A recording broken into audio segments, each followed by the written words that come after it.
بسم الله الرحمن الرحيم.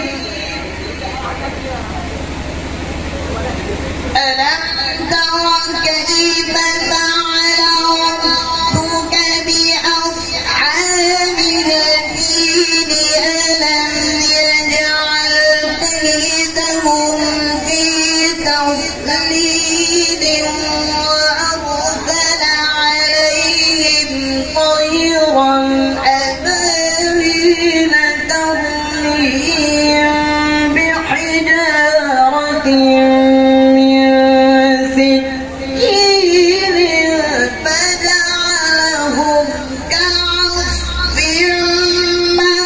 مأكول. الله أكبر الله.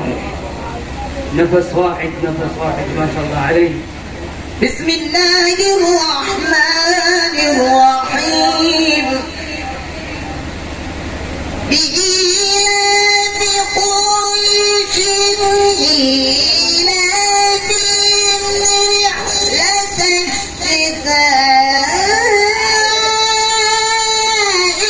والصيف فليعبدوا رب هذا البيت الذي أطعمهم من جوع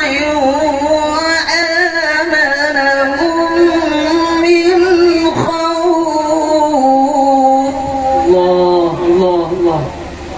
فليعبدوا رب هذا البيت الذي أطعمهم من جوع. فليعبدوا رب هذا البيت الذي أطعمهم